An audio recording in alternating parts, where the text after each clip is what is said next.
Screen Atmos സ്വാഗതം ചെയ്യുന്നു. താരങ്ങൾ നിർമ്മിക്കുന്ന സിനിമയുടെ റിലീസുമായി ബന്ധപ്പെട്ട് ചില തർക്കങ്ങൾ കഴിഞ്ഞ കുറച്ച് ദിവസങ്ങളായി മലയാള സിനിമയിൽ സജീവമാണ്. അത്തരത്തിൽ തർക്കത്തിന് വഴിമരുന്നിട്ട വെടി ആദ്യമായി പൊട്ടിച്ചത് നമ്മുടെ സിനിമയിലെ പഴയകാല നിർമ്മാതാക്കളിൽ പ്രമുഖനായ ആറാം തമ്പുരാനാണ്.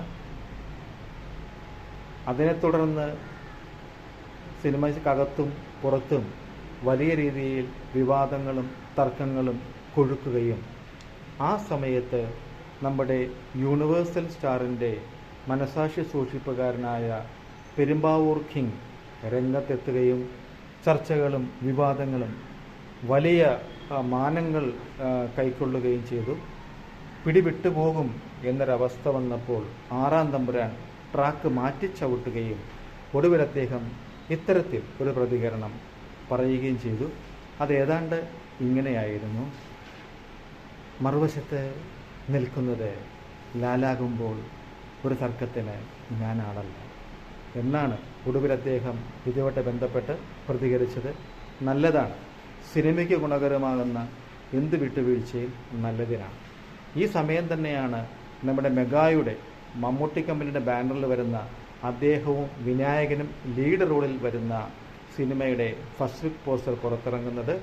ആ സമയം തന്നെയാണ് കലൂർ ഡെന്നിസിൻ്റെ മകൻ ഡിനു ഡെന്നിസ് ആദ്യമായി മമ്മൂക്കയെ നായകനാക്കി സംവിധാനം ചെയ്ത ബസൂക്ക എന്ന സിനിമയുടെ ഒരു സ്റ്റില്ലും പുറത്തിറങ്ങുന്നത്. അതും വലിയ രീതിയിൽ ആരാധകർക്കിടയിൽ ആവേശം ഉണ്ടാക്കിയ ഒന്നാണ്. ഈ മമ്മൂട്ടി കമ്പനി നിർമ്മിക്കുന്ന സിനിമ, ഈ വിനായകനും കൂടെ അദ്ദേഹവും അഭിനയിക്കുന്ന സിനിമയുടെ സംവിധായകൻ ദൂഹം ശരിയാണെന്നുണ്ടെങ്കിൽ ദുൽഖറിൻ്റെ ഒരു പഴയ സിനിമയുടെ സ്ക്രിപ്റ്റ് റൈറ്ററാണ്. അദ്ദേഹമാണ് സംവിധായകൻ അരങ്ങേറ്റം ഈ സിനിമയിൽ കുറിക്കുന്നത്. വളരെ നല്ല കാര്യം.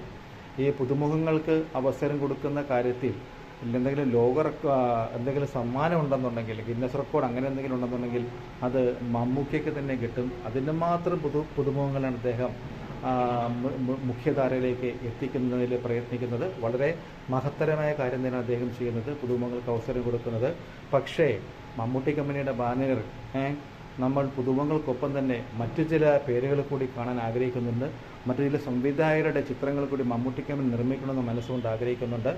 ഹരിഹരൻ, സിബി മലയിൽ, ജോഷി, കെ മധു, ഷാജി കൈലാസ്, അങ്ങനെ ഉള്ളവരുടെ സിനിമകൾ കൂടി മമ്മൂട്ടി കമ്പനിയുടെ ബാനറിൽ നിർമ്മിച്ച് കാണണമെന്ന് വലിയ ആഗ്രഹമുണ്ട്. അത് അധികം താമസിയാതെ സംഭവിക്കുമെന്ന് പ്രതീക്ഷിക്കുന്നു. വിജയുടെ സിനിമകളിലെ പഞ്ച് ഡയലോഗ് പോലെ ഐ ആം വെയിറ്റിംഗ്.